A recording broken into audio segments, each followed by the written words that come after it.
चलो, तो आज हम अभी हिस्ट्री का ये बीच का टॉपिक है, ठीक है। तो लास्ट ही चल रहा है मॉडर्न हिस्ट्री में, तो हम देखेंगे आजाद हिंद फौज, यानी आजाद हिंद फौज के बारे में हम देखेंगे कि इसमें क्या है ये आजाद हिंद फौज, ठीक है। यानी आजाद हिंद फौज कैसे बना, क्या है, इसके बारे में अच्छी तरीका से ये बात करेंगे, ठीक है। आजादी की लड़ाई में ये थे, ये थे, ये थे, सब थे, ये नहीं थे, ये पढ़ाने वाले थे, ठीक है। इतना ध्यान रखना है, ठीक है। ऐसे नहीं जोड़ लेना है कि सब आजादी में थे, ठीक है। होंगे उस टाइम किसी और नाम से होंगे, ठीक। ऐसा नहीं है कि हम थे ही नहीं, अब हो थे तभी तो भारत में पैदा हुए हैं, तो किसी और नाम से होंगे, पता क्या चल रहा है कि किस नाम से होंगे, तो ठीक है। तो इसके बारे में हम आजाद हिंद फौज के बारे में सबसे पहले देखेंगे ये कब बना था। तो देखो, आजाद हिंद फौज का सबसे पहली बार अगर इसकी बात की गई थी तो किसके द्वारा बात की गई थी, यानी कैप्टन मोहन सिंह के द्वारा बात की गई थी, ठीक है। कैप्टन मोहन सिंह ने 1941 में सबसे पहले मलाया में आजाद हिंद फौज बनाने की नींव डाली, यानी स्थापना की नींव डाल दी। नींव मतलब फाउंडेशन रख दिया, फाउंडेशन यानी कि ये एक प्लानिंग बनाए और क्या बनाए कि हम आजाद हिंद फौज बनाएंगे। और कहाँ रखे थे, 1941 में सबसे पहले मलाया में रखे थे। मलाया कहाँ है, हाँ हाँ बोल दो। मलाया मलाई वाला नहीं, मलाया खाने वाला, ये सब नहीं, मलाया। वाह, आज क्या हो गया है देवियों और सजनों, ज्यादा ठंडी लग गई है क्या? ठंडी उंडी तो नहीं है ना इतना? तो फिर मलाया, ये बात कहाँ की हो रही है? मलाया ये सिंगापुर कब से हो गया मलाया? ये है मलेशिया, ठीक है। हाँ, तो मलाया में क्या क्या की है, आजाद हिंद फौज की स्थापना की नींव डाली, किए नहीं है, यानी फाउंडेशन रख दिए हैं, ठीक है। आजाद हिंद कौन था सबसे पहले, अगर पूछेगा क्या आजाद हिंद फौज की स्थापना की नींव किसने डाली, तो कौन थे, कैप्टन मोहन सिंह। कहाँ में डाले, तो मलाया में डाले थे, ठीक है। तो ये बात विशेष आपको ध्यान रखना है, ठीक है। अब देखो, अब इनके साथ दो चीजें थी, एक रास बिहारी बोस ने मार्च 1942 में टोक्यो में भारतीय स्वतंत्रता लीग तथा आजाद हिंद फौज बनाने की घोषणा की। अब एक और क्वेश्चन, ये कहाँ है टोक्यो? टोक्यो जापान में है। तो धीरे धीरे अब क्या हो रहा है, ठंडी कम हो रही है, दिमाग काम करना शुरू कर दिया। एक खुशी की बात है कि आपका दिमाग वापस आने लगा, ठीक है। तो आप लोग इसी तरह दिमाग को वापस लाइए। तो जापान कहाँ है, टोक्यो में है। तो क्या है, रास बिहारी बोस, क्वेश्चन ऐसे भी पूछेगा कि रास बिहारी बोस ने क्या भारतीय स्वतंत्रता लीग तथा आजाद हिंद फौज बनाने की घोषणा कहाँ की थी? तो ये कहाँ की थी, टोक्यो में की थी। कब की थी, 1942 में की थी, ठीक है। के बाद देखो, अब आ गए सुभाष चंद्र बोस। सुभाष चंद्र बोस ने 1942 में भारतीय युद्ध बंदियों को भर्ती कर 10,000 सैनिकों का दल गठित किया। अब देखो, यहां समझना है कि भारतीय युद्ध बंदियों को, भारतीय युद्ध बंदी कौन थे, युद्ध बंदी कौन थे? युद्ध बंदी जो सेकेंड वर्ल्ड वार हो रहा था, तो किससे किससे लड़ाई हमारी हो रही थी? हम किसी से नहीं लड़ रहे थे, लेकिन हम ब्रिटेन की तरफ से क्या किए, ब्रिटेन हमको जबरदस्ती युद्ध में तो झोंकी दिया था। तो जो हमारे सैनिक थे वो लड़ाई करेंगे, और ब्रिटेन और जापान दोनों अपोजिट में थे। क्या थे, अपोजिट में थे दोनों। तो ब्रिटेन की तरफ से हम लड़ाई लड़ेंगे तो युद्ध बंदी, यानी कि हमारे देश के जो सैनिक होंगे इसको कौन पकड़ लेगा, जापान पकड़ेगा। तो जापान में ही ये क्या थे, युद्ध बंदी वहां बैठे थे बेचारे। सुभाष चंद्र बोस बातचीत किए कि भैया ऐसा करो कि ये जो युद्ध बंदी है थोड़ा सा हमको छोड़ छाड़ दो, हम लोग क्या करेंगे, ये युद्ध बंदी अब ब्रिटेन के साथ नहीं लड़ेंगे लेकिन हमारे साथ रहेंगे। जापान हमको सपोर्ट, सुभाष चंद्र बोस को काफी जापान सपोर्ट करता था। तो क्या किए, वहां से 10,000 सैनिकों को जेल से निकलवाए, आ जाओ। सभी ट्रेंड सैनिक थे। देखो दिमाग कितना बढ़िया लगाए हैं सुभाष चंद्र बोस कि ट्रेंड सैनिकों को निकलवाए। ऐसा नहीं है कि भारतीयों को यहाँ से भूसा जैसा भर के ले गए कि चलो गोली नहीं चलाने आया, कौन इधर फायर मारा तब तक अपने में मार दिया। सैनिक एकदम ट्रेंड किए और 10,000 सैनिकों को क्या लिए, उसमें लिए और क्या कर दिए, यहाँ 10,000 सैनिक को लेकर और आजाद हिंद फौज का स्थापना किया, ठीक है। यानी कि गठित किया, जिसे फ्री इंडिया लीजन कहा गया। पहले आजाद हिंद फौज नहीं कहा गया था, इसको क्या कहा गया, फ्री इंडिया लीजन। ये नाम विशेष रखना है, ध्यान रखना है। ऐसे ही क्वेश्चन आ जाता है, बोलते हो कि मॉडर्न हिस्ट्री से क्वेश्चन में नहीं था लेकिन ये वाला क्वेश्चन था। आजाद हिंद फौज जाने माने महात्मा गांधी नहीं आए तो मॉडर्न हिस्ट्री खत्म। भाई महात्मा गांधी के सिवा भी मॉडर्न हिस्ट्री है, ठीक है। तो अगर महात्मा गांधी से क्वेश्चन नहीं आया, कोई ये पूछ दिया फ्री इंडिया लीजन, तो ये भी तो क्वेश्चन ही है, तो ये ध्यान रखना है, ठीक है। फ्री इंडिया लीजन कहा गया, ठीक है। अब देखो 21 अक्टूबर 1943 को सुभाष चंद्र बोस ने सिंगापुर में, सिंगापुर कहाँ है? सिंगापुर एक देश है, ठीक है।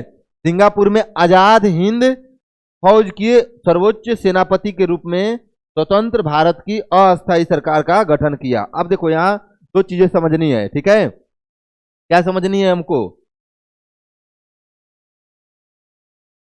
सबसे पहले ये समझना है, क्या बताएं, इन्होंने क्या किया कि 21 अक्टूबर, ये डेट एकदम याद रखने लेना है, 21 अक्टूबर 1943 को सुभाष चंद्र बोस ने सिंगापुर में आजाद हिंद फौज के सर्वोच्च सेनापति, जैसे सेना का सर्वोच्च सेनापति कौन होता है? भारत में सेना का सर्वोच्च सेनापति कौन होता है? राष्ट्रपति, प्रेसिडेंट। तो सर्वोच्च सेनापति बन गए हैं, यानी क्या बने हैं?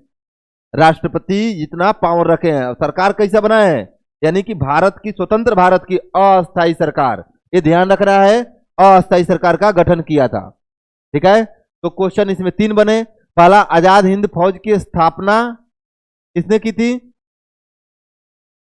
कैप्टन मोहन सिंह। क्या किए थे? आजाद हिंद फौज की स्थापना की नींव डाली थी, यानी कैप्टन मोहन सिंह, ठीक है। उसके बाद रास बिहारी बोस ने क्या किया? मार्च 1942 में टोक्यो में भारतीय स्वतंत्रता लीग और आजाद हिंद फौज बनाने की घोषणा की, ठीक है, ये भी ध्यान रखना है। और उसके बाद सुभाष चंद्र बोस जब आए तो युद्धबंदियों को लेकर 10,000 युद्धबंदी को मतलब मिलाए अपने में, और एक क्या किए, एक सैनिकों का एक दल गठित किए जिसका नाम था फ्री इंडिया लीजन। यानी कि जो सैनिकों का दल गठित किए उसका नाम क्या था? फ्री इंडिया लीजन, ठीक है। ये बात ध्यान में रखना है। अब देखो वही बात फिर बता रहे हैं कि 21 अक्टूबर, ये ध्यान में रखना है, 21 अक्टूबर 1943 को क्या किए? सिंगापुर में आजाद हिंद फौज के सर्वोच्च सेनापति के रूप में, यानी सेना के सबसे हेड के रूप में क्या किए? अस्थायी सरकार का गठन किया। स्थायी सरकार नहीं, अस्थायी टेम्पोररी सरकार का गठन इन्होंने कर दिया। तो यही पूछता है कि सुभाष चंद्र बोस ने अस्थायी सरकार का गठन कहाँ किया था? तो कहाँ किया था? सिंगापुर में किया था। ये बात बिल्कुल ध्यान रखनी है, ठीक है। अब देखो सिंगापुर में ही इन्होंने क्या कहा था कि तुम मुझे खून दो मैं तुम्हें आजादी दूंगा। ये स्लोगन इनका याद रखना है, ये नारा याद रखना है कि तुम मुझे खून दो मैं तुम्हें आजादी दूंगा। कहाँ ये बोले थे? सिंगापुर में थे तब बोले थे, ठीक है। और वहीं बोले थे दिल्ली चलो, यानी कि दिल्ली चलो जैसे होता है ना। अब देखो दिल्ली चलो, दिल्ली क्यों चलो? दिल्ली उस टाइम राजधानी थी और अंग्रेज के जो मेन हेड यहीं बैठे रहते थे, आका, ठीक है। तो अभी भी क्या होता है, भारत में कहीं भी अगर आंदोलन करना है, अगर राज्य सरकार या कहीं भी अगर कोई नहीं मानता है तो सीधे कहाँ चलो? दिल्ली चलो। जैसे अभी क्या है, किसानों का आंदोलन हो रहा है फिलहाल में, वर्तमान में अगर देखा जाए तो ये दिल्ली आने के लिए क्या है, दिल्ली कुछ करने के लिए एकदम परेशान है, लेकिन वहां रोक दिया जा रहा है। दिल्ली क्यों? क्योंकि दिल्ली सेंटर में है, दिल्ली राजधानी है। जब यहाँ जाएंगे हल्ला बोला करेंगे तो यहाँ से हमारी पूरी बातें सुनी जाएंगी। समझ में आ गया?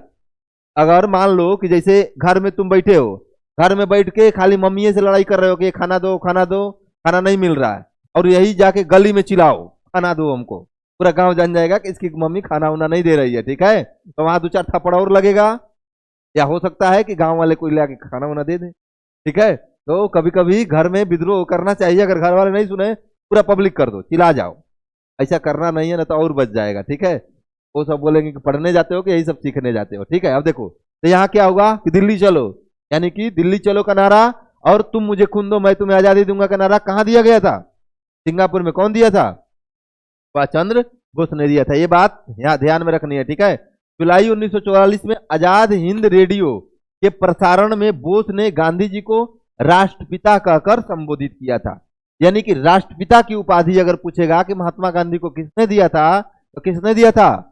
सुभाष चंद्र बोस ने दिया था। कब दिया था? 1943 में, यानी कि आजाद हिंद रेडियो के संबोधन कर रहे थे तो उसी टाइम गांधी जी को बोले थे राष्ट्रपिता।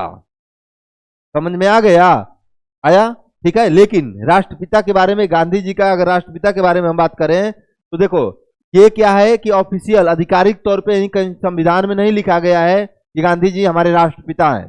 ठीक है। 2012 में क्या हुआ, लखनऊ की एक छात्रा थी ऐश्वर्या पराशर, इन्होंने क्या किया, सूचना का अधिकार आरटीआई दायर किया। सूचना का अधिकार अधिनियम 2005 में आया था, यानी कि सूचना का अधिकार, अगर आपको किसी चीज पे डाउट है कि मतलब अगर सरकार से कोई इन्फॉर्मेशन लेना है तो हम क्या कर सकते हैं, आरटीआई दायर करके वो इन्फॉर्मेशन ले सकते हैं और सरकार आपको इन्फॉर्मेशन देगी। समझ में आ गया? तो यही 2012 में इन्होंने सूचना का अधिकार जारी किया। तो इसमें क्या हुआ, गृह मंत्रालय ने बताया सवाल के जवाब में कि गांधी जी को आधिकारिक तौर पर राष्ट्रपिता की उपाधि नहीं दी गई है, यानी कि हमारे संविधान में आधिकारिक तौर पर राष्ट्रपिता की उपाधि नहीं दी गई है। जैसे एग्जाम्पल के तौर पे समझो कि अगर मान लो गांव में कोई चुनाव लड़ रहा है, मुखिया का चाहे विधायक का चाहे संसद का, ठीक है, वो चुनाव हार गया, तब भी उसको क्या दे दिया जाता है, प्रधान साहब, मुखिया जी, ठीक है, या सांसद साहब, विधायक साहब, ये दे दिया जाता है ना। लेकिन वो क्या है, आधिकारिक तौर पे नहीं है। आधिकारिक तौर पर नाम किसका रहेगा, जो जीत के आया है उसका रहेगा।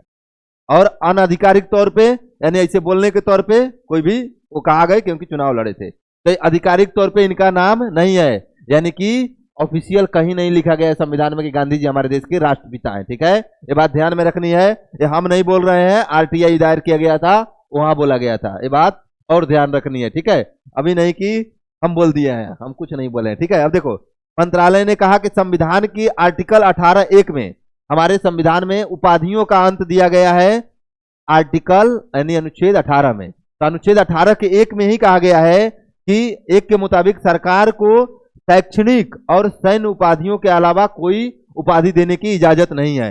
यानी शैक्षणिक उपाधि, जैसे कोई पीएचडी किया हुआ है तो वो अपने नाम के आगे डॉक्टर लगा सकता है, उसमें कोई रोक नहीं है, शैक्षणिक उपाधि ले सकता है।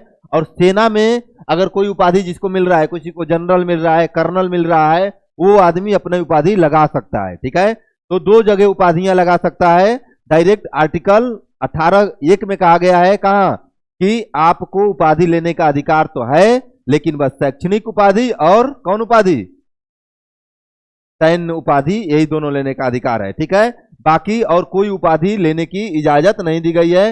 इसलिए गांधी जी को क्या दे दिया गया, नहीं मिलेगा। ये तो उपाधि हो गया ना राष्ट्रपिता की, तो इसलिए उनको नहीं दिया गया है। यानी मंत्रालय, गृह मंत्रालय ने ये अपना क्या दिया है, ये अपना पूरा वो दिया है कि हम इसलिए इनको उपाधि नहीं मिला था आरटीआई दायर करने के बाद। ठीक है, अब देखो में क्या है,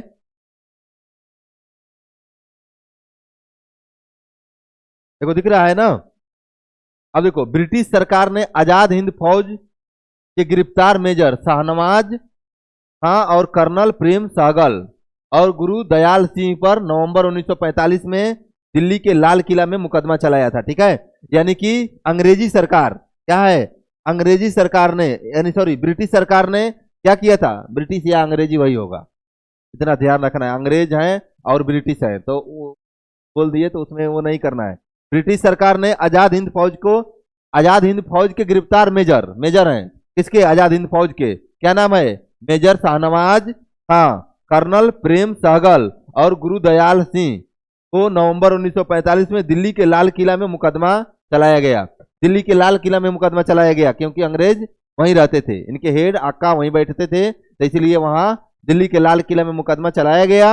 और फिर क्या होगा, मुकदमा में इनको क्या दिया जाएगा, अगर इनकी नेचर देखा जाए तो क्या दिया जाएगा, जैसे मान लो एग्जाम्पल के तौर पे कि कहीं तुम रिलेशन में जा रहे हो और तुमको पानी मीठा वहां रोज गुड़े का मिल रहा है, समझ में आ गया, कहीं कहीं पानियों नहीं मिल रहा है, तो तुम्हारा एक क्या बनेगा, दिमाग में एक विजन बनेगा ना कि वहां जाएंगे क्या मिलेगा, वही गुड़ मिलेगा। अब मिल गया उस दिन रसमलाई, तो क्या हो गया, ना में सुहागा यानी और मजा आ गया। समझ में आ गया, तो यही हाल है कि अब इनको पूरा मालूम था कि भाई गिरफ्तार हो गए हैं, केस चलेगा तो क्या वहां सजा आएगी, फांसी की सजा होगी।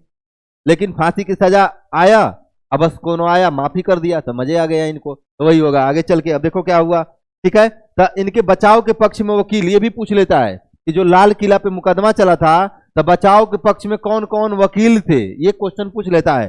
तो भुल्ला भाई देसाई के नेतृत्व में तेज बहादुर सप्रू, अरुणा अली और नेहरू, यानी कि कौन नेहरू, मोतीलाल नेहरू कि पंडित जवाहरलाल नेहरू? पंडित जवाहरलाल नेहरू, हाँ। पंडित जवाहरलाल नेहरू ने क्या किया था, अदालत में बहस की थी, यानी अदालत में बहस की थी और काफी उससे मतलब डिबेट हुआ था, जैसे जाओगे अदालत में तो बहस होती है, वो हुआ था। उसके बाद क्या हुआ था, इन अधिकारियों को फांसी की सजा सुनाई गई। क्या हो गया, फांसी की सजा दे दी गई कि भाई फांसी होगा इनको। लेकिन उसमें बेबल था, बेबल उनकी सजा को माफ कर दिया। ये लॉर्ड बेबल था, वायसराय था, और इसने क्या किया, बेबल ने इनकी जो फांसी की सजा थी वो माफ कर दिया। अभी भी हमारे संविधान में हमारे प्रेसिडेंट साहिबा यानी राष्ट्रपति को ये पावर है, किसी भी आदमी को अगर फांसी हुआ है तो क्या कर सकती हैं, फांसी की सजा को पूरा माफ कर सकती हैं। समझ में आ गया, तो इतना पावर तो राष्ट्रपति के पास है। तो उसी तरीके से बेबल के पास जो पावर था उसका इन्होंने यूज किया और क्या कर दिया, फांसी की सजा को माफ कर दिया। ये बढ़िया काम किया था, ठीक है। नहीं तो अभी जो भारतीय अभी जो पढ़ाएंगे टीचर वो भी इसको 200-400 गाली देंगे, ठीक है। तो इससे बढ़िया है, ये ठीक ठाक काम किया कि फांसी की सजा को माफ कर दिया, ठीक है। तो इस प्रकार आज हम देखे हैं आजाद हिंद फौज, और जितना इसे क्वेश्चन बनेगा सभी क्वेश्चन करा दिया गया है। चैनल को लाइक सब्सक्राइब करें तभी पीडीएफ मिलेगा।